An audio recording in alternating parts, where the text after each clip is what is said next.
Assalamualaikum warahmatullahi wabarakatuh. Perkenalkan, nama saya Nabil Alfamil Habib. Saya Ica Oktaviana Madani. Saya Dita Siti Nurzakia. Saya Sofi Nopianti.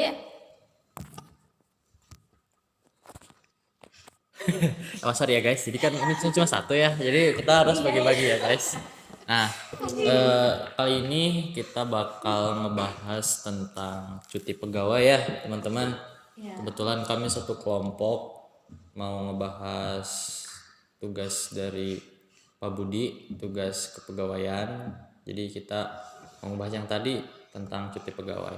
Nah di sini kan ini Nabil, Ica, Dita sama Selfie. Harusnya sih ada Andre sama Yopi, tapi berhubungan mereka nge-cancel tiba-tiba Andre kurang sehat dan Yopi mungkin ada urusan lain, jadi ya mereka gabung kelompok lain. Dadah, sorry ya. Terus di sini kita sesuai instruksi dari Pak Bud, Om Bud. Mana Ca, Ica? Jadi kita ada pertanyaan-pertanyaan yang harus dibicarain ya, kayak Q&A. Tapi Pak Budi katanya sih bebas mau podcast atau apa, mau show juga kan. Nah, ini untuk pertanyaan yang pertama ya, yang berapa lama jatah cuti melahirkan pegawai di Indonesia? Selfie berapa bulan? Menurut saya sih 3 bulan. Nah, betul ya, sesuai dengan peraturan pemerintah, regulasi pemerintah bahwasanya cuti melahirkan pegawai di Indonesia itu 3 bulan. Nah, tapi jika kamu sebagai karyawan yang sedang mau melahirkan, atau mungkin kalau saya suami ya, yang memiliki istri yang sedang hamil, bukan suami yang hamil. Perusahaanmu mengambil jatah cuti 3 bulan. Format libur apa yang akan kamu ambil? Pertama, 1 bulan sebelum hari perkiraan lahir dan 2 bulan setelah HPL, 1 minggu sebelum HPL dan sisanya setelah HPL, atau yang lainnya. Mungkin boleh dijawab satu-satu. Kalau saya sendiri sih kayaknya bakal ngambil, kalau jadi misal jadi pegawai di suatu perusahaan, terus kondisi saya lagi hamil gitu. Nah, jatah cuti melahirkan kan 3 bulan. Itu saya akan ngambil 1 bulan sebelum HPL, terus 2 bulan setelah HPL. Alasannya kenapa? Karena 1 bulan sebelum HPL itu seperti kayak persiapan sebelum melahirkan gitu. Terus jaga-jaga juga apabila nanti bisa saja gitu si anak tuh lahirnya prematur gitu. Terus 2 bulannya itu sebagai kayak pembersihan gitu, kayak persiapan juga buat adaptasi buat anak gitu, ngurus anak kayak gitu kalau menurut saya. Boleh. Kalau saya juga sama ya, akan ngambil yang 1 bulan sebelum HPL dan 2 bulan setelah HPL. Karena jaga-jaga juga takutnya lahirannya itu prematur atau ada kendala lain. Menurut saya juga sama sih, 1 bulan sebelum HPL dan 2 bulan setelah HPL. Ya takut jaga-jaga aja gitu. Oh iya, ternyata kita tuh sama ya, kayak kebanyakan perempuan itu ngambilnya ya sebelum HPL gitu 1 bulan, jadi muas-muasin diri 2 bulan setelahnya. Jadi biar ada waktu buat ngurus anak gitu, tahap adaptasi terhadap anak juga gitu. Ya, di sini saya juga harus jawab kan. Iya. Nah, kalau misal memposisikan diri sebagai suami yang istrinya sedang hamil atau mau melahirkan, itu ya sama sih, 1 bulan sebelum HPL dan 2 bulan setelahnya. Kenapa? Karena ya seperti yang teman-teman tadi bilang, takutnya terjadi apa-apa, ya masa suami nggak ada, bener kan? Nah terus kenapa juga, karena 1 bulan ketika mau melahirkan tuh posisi istri itu kan lagi mungkin benar-benar harus dijaga baik-baik sama suami. Terus setelah lahir juga saya tuh pengen ya memberikan yang terbaik juga buat anak, pengen ada full 24 jam kalau bisa. Jadi ya seperti itu. Oke, mungkin cukup ya. Oke, teman-teman, selanjutnya menurut kalian apakah kalian setuju dengan jumlah hari cuti yang diberikan pemerintah kepada pegawainya? Boleh si Ica jawab. Kan ini konteksnya lebih ke kalau saya mengarah ke negara Indonesia ya. Misalnya kan negara Indonesia itu memberikan jatah cuti melahirkan itu 3 bulan gitu kan. Itu menurut saya sedang-sedang aja gitu, masih di batas normal. Karena di negara-negara lain gitu ada yang terlalu ke iya terlalu sedikit gitu diberikan jatah cutinya gitu. Ada yang cuma 40 berapa hari gitu. Terus ada yang kelebihan juga. Kalau kekurangan itu kayak kesannya itu buat istirahatnya mana gitu. Ya ada. Terus persiapan juga, apalagi kan yang namanya melahirkan gitu atau hamil gitu harus ekstra kan, istirahat, membutuhkan istirahat yang ekstra gitu. Terus juga kalau misal kelebihan itu terlalu apa ya, kalau menurut saya membosankan gak sih? Gitu sih kalau menurut saya. Next ya, kita aja. Kalau menurut saya sih umumnya kan di Indonesia 3 bulan ya. Menurut saya sih cukup segitu karena terlalu lama juga kan tadi katanya terlalu bosan kan. Terus pekerjaan ditinggalkan juga lama-lama itu kurang baik kalau menurut si perusahaan. Itu sih. Gus. Ini jawabannya untuk Mbak Selvi, tolong agak panjang ya. Ini request. Naon? Ya pertanyaan kita boleh ulang lagi. Jadi menurut Selvi, apakah Selvi setuju dengan jumlah hari cuti yang diberikan pemerintah kepada pegawainya? Nah, kebetulan untuk hari cuti melahirkan itu adalah 3 bulan, kata Selvi juga gitu, seperti itu. Setuju nggak kalau misal seperti itu? Misal 3 bulan. Menurut saya sih setuju karena tidak kelamaan untuk Ya tidak terlalu lama gitu. terlalu lama ya. Ya, sangat Sama singkat, sih, padat, sama. dan jelas ya. Nah, tapi saya juga mau menambah ini. Saya juga sebenarnya setuju dengan jumlah cuti 3 bulan. Kenapa? Karena setiap keputusan itu kan harus diambil berdasarkan faktor sosial, budaya, dan yang lain sebagainya. Nah, kebetulan kalau di kita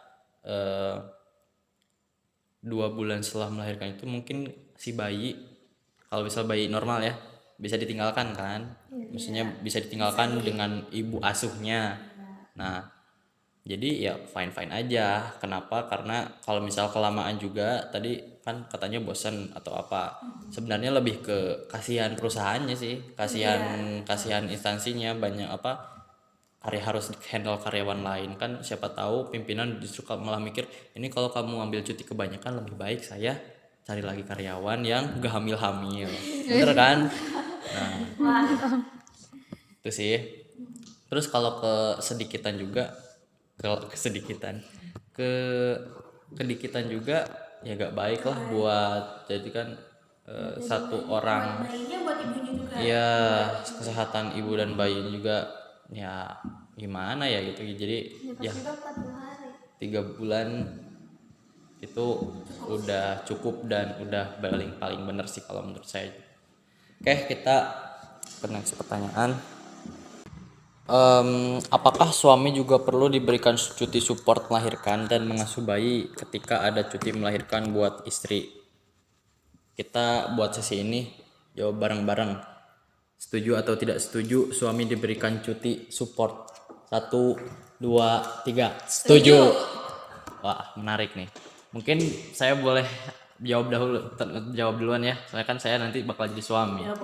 Nah, kenapa saya setuju kalau misal suami diberikan support melahirkan, diberi cuti support melahirkan? Karena gini loh, tanggung jawab istri itu kan ada di suami, bener kan?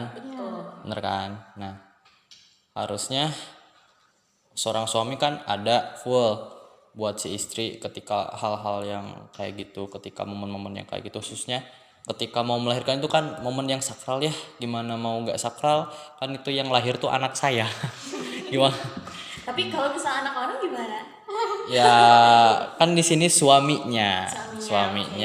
Keluar konteks. Nah, Nah gitu. Terus juga ya saya juga pengen memberikan treatment terbaik, memberikan hal-hal terbaik yang saya bisa lakuin untuk sang istri dan calon anak saya. Bukan calon anak tapi anak saya yang lagi di kandungan dan nanti setelah keluar. Karena kalau kata kalau kata guru saya 5 tahun pertama seorang anak itu bakal benar-benar meniru apa yang orang tuanya lakuin. Nah, itu membekas jadi pembentukan karakter dan apalagi 2 bulan pertama memberikan rezeki yang halal itu kan sangat penting ya, kurang-kurangi subhat. Mungkin cukup. Mangga Ica. Ya tadi sesuai dengan ini ya, setuju aja gitu. Karena apa ya, kalau menurut saya itu kan itu pertanyaan apa sih, lupa aku. Ya kalau misalnya suami dikasih support, buat istri. Cuti support. Kalau misal tadi jatahnya itu Indonesia 3 bulan kan. Sama ya, sama gak sih? Ya Tergantung ininya sih, tapi kalau suami ngambilnya berapa hari. ya kalau menurut saya itu setuju. Karena apa? Karena istri juga kan sebelum melahirkan itu butuh support gitu dari suami, dari pendampingnya gitu. Apalagi pas melahirkan, ya itu butuh didampingi gitu. Terus juga yang paling penting sih setelah melahirkannya dalam mengurus anak. Kan bisa saja si istri itu kalau misal gak ada pendamping gitu, gak ada yang mendampingi gitu, apalagi pasangannya gitu, itu bisa saja terkena kayak stres gitu, baby blues gitu. Iya betul banget, baby blues. Kebanyakan perempuan di luar sana itu terkena baby blues karena gak ada pendamping.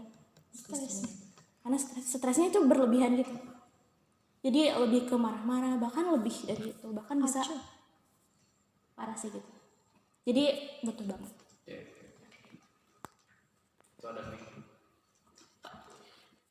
Saya juga setuju. Jika Tidak setuju. saya setuju jika seorang suami diberi cuti support, karena itu penanggung jawab pertama gitu dari di keluarga itu.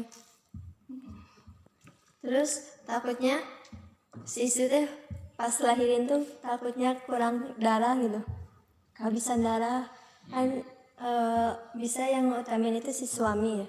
Kalau sama Kalau sama kan bisa juga dia yang cari gitu. iya, Kalau orang lain kan nggak terlalu peduli gitu, suka. peran suami itu penting banget gitu. Pas kalau istri dia lagi dalam keadaan itu, sebenarnya dalam segala situasi juga penting banget, apalagi kan melahirkan ya sih. Iya, gitu.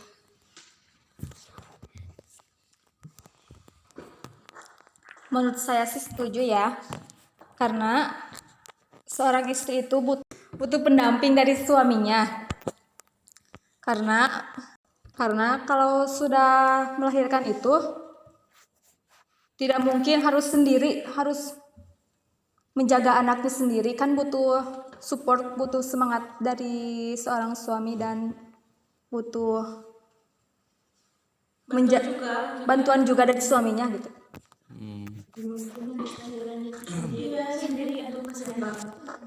Tapi kan ini kalau misal kita memposisikan ini sebagai ini loh, apa namanya, pimpinan perusahaan, emang istri kamu gak ada orang tuanya atau nanti kan bisa dibantu sama saudaranya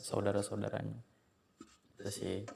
Jadi ya itu yang jadi problem itu di sana, apakah nanti gak bakal ada orang yang bisa handle selain suami. Terus kita next aja ke pertanyaan selanjutnya. Negara paling lama memberikan cuti melahirkan adalah Australia, yaitu selama 1 tahun. Setujukah kalian dengan negara Australia yang memberikan cuti melahirkan selama 1 tahun, tapi tanpa pembayaran gaji? Nah jadi gini teman-teman, kalau misal kita cuti 3 bulan di Indonesia, itu tuh cuti melahirkan ya, itu dapat gaji seperti bulan-bulan kemarin seperti biasanya. Tapi kalau di Australia 1 tahun lama banget kan, lama banget tapi Tidak dapat gaji. nggak dapat gaji. Mungkin dari saudari Selfie dulu lah mau jawab.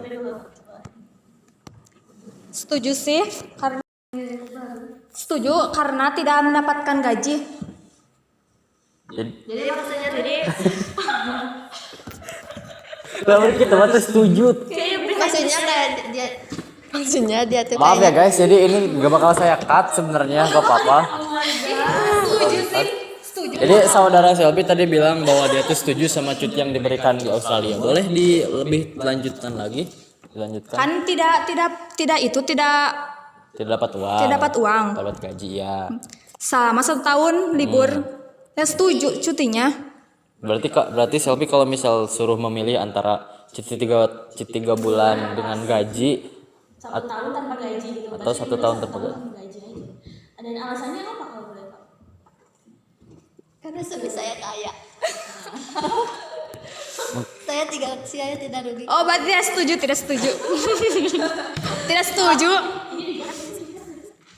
Oke, terima kasih.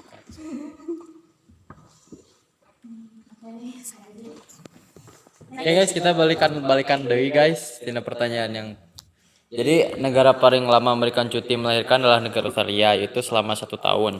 Setujukah kalian dengan negara Australia yang memberikan cuti melahirkan selama 1 tahun tanpa pembayaran gaji?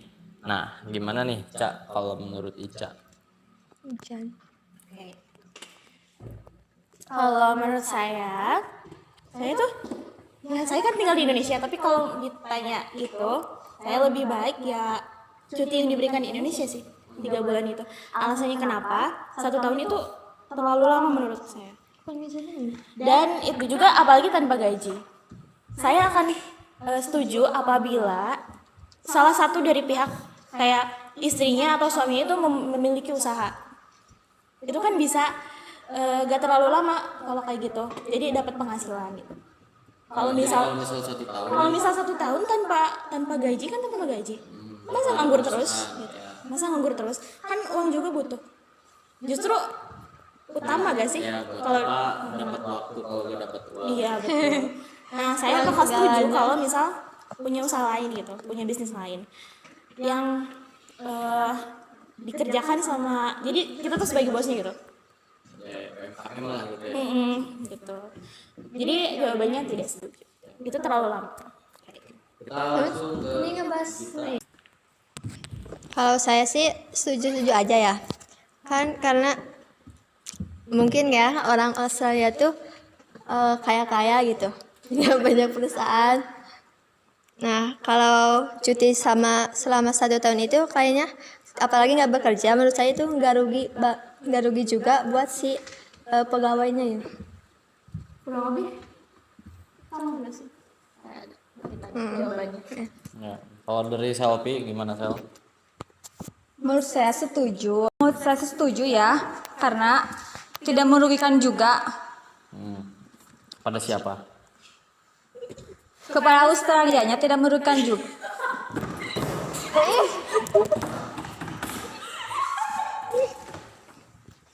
Balik gerak. Mau balik. Kembali ke jam 6. Kan tidak merugikannya, tidak merugikan, ndak libur gedenya, libur selama 1 tahun tidak dapat gaji. Biar saya bantu jawab. Ya, boleh. Maksud dia mungkin tidak merugikan seorang pegawainya karena dalam cuti 1 tahun itu tidak diberi gaji. Iya, emang benar tidak diberi gaji itu. Selama 1 tahun. Jadi perusahaan nggak rugi juga gitu. Si pegawai nggak rugi, si pegawai juga nggak rugi. Karena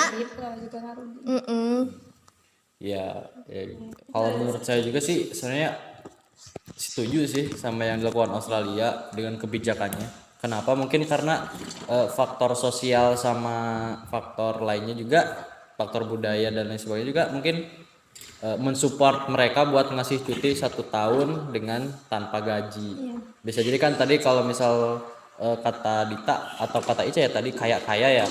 Siapa tahu kan orang-orang Australia itu kaya-kaya atau biaya hidupnya itu minim gitu ya kan, siapa yang tahu ya, kita nggak hidup di sana soalnya itu sih. Tapi kalau misal bisa milih untuk di Indonesia sendiri ya mustahil lah kalau misal 1 tahun tanpa gaji itu mau dikasih makan apa lah, kecuali ya tadi kata Ica punya apa namanya sampingan lah, punya bisnis lain, punya perusahaan sendiri. Nah kita Cak boleh dihidupin Cak.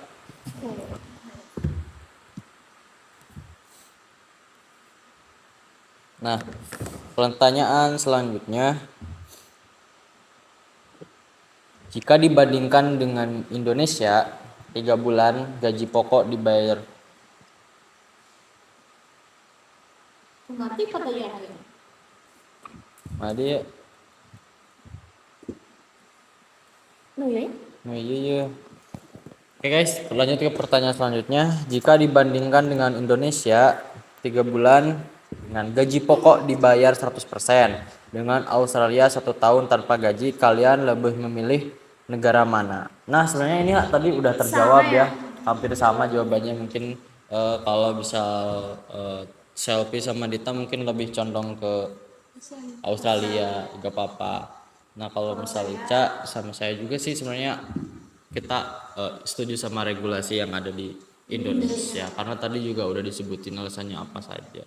Oke, selanjutnya berikan penjelasan kalian tentang posisi Indonesia dalam daftar lama cuti melahirkan di negara ASEAN. Ini mungkin cukup dijelasin sama satu orang aja ya. Mungkin Ica boleh jelasin. Tadi sebenarnya udah saya jawab sih. Kayak tadi kan pertanyaannya Pak. Oke. Posisi Indonesia dalam daftar lama cuti melahirkan di negara ASEAN. Tadi sebenarnya udah kejawab ya. Indonesia itu berada di tengah-tengah. Jadi menurut saya itu normal. Standar. Di batas normal gitu kan. Ada yang kelebihan, ada yang kekurangan itu. Itu menurut saya udah di tengah-tengah gitu. Udah sih cuma gitu doang. Tadi sebenarnya udah dijelasin juga. Ya mungkin kalau dari saya juga tadi kan udah ya disebut kebijakan pemerintah dalam mengatur regulasi cuti itu kan berdasarkan banyak faktor juga, sosial, budaya, kultur yang ada di suatu negara. Siapa tahu kan kalau misal di Brunei cutinya sedikit karena mungkin mereka lebih memilih untuk menyewa baby sister dan sebagainya karena mereka lebih punya uang atau apa. Nah, kalau di Indonesia sendiri ya mungkin regulasi dari dari alasan regulasi seperti itu dari faktor-faktor sosial budaya dan sebagainya mendukung atau mengharuskan memberikan cuti itu 3 bulan dengan gaji pokok juga. Itu udah benar sih, udah paling benar. Jadi ya kalau misal pilih juga ya tetap itu sih tetap ikut regulasi Indonesia. Oke, selanjutnya buat kesimpulan kalian untuk tabel cuti negara ASEAN. Ini harusnya itu memang ada bukunya ya. Kita memang punya bukunya. Tapi kurang lebih sih tadi udah jelasin sih. Jadi Indonesia itu kan berada di tengah-tengah. Indonesia kan berada di tengah-tengah kalau nggak salah di ASEAN.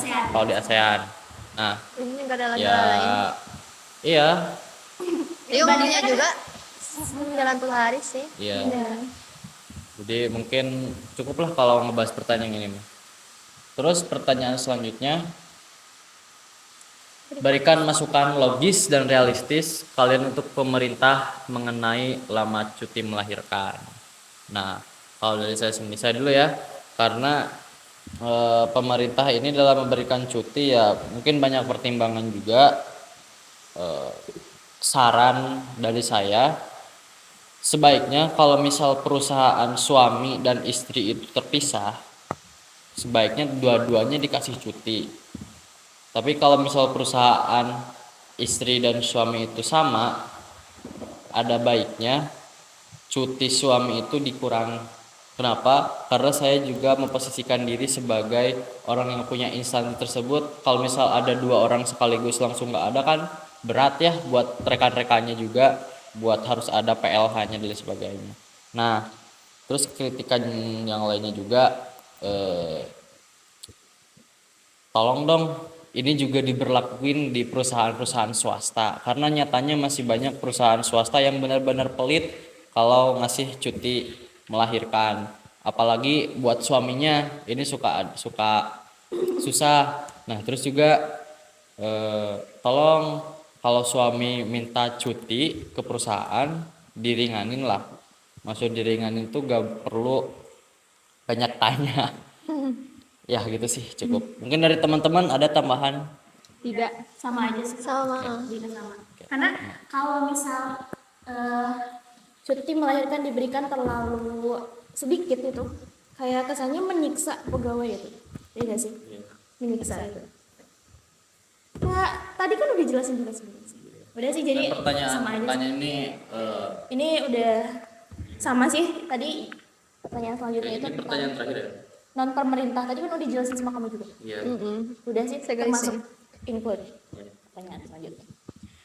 Barangkali ada pertanyaan yang lainnya yang di luar pertanyaan-pertanyaan yang diberikan Pak Budi. Kira-kira apa? Atau enggak kita Ada teman kayak dari diskusi teman-teman sharing-sharing gitu. Kenapa?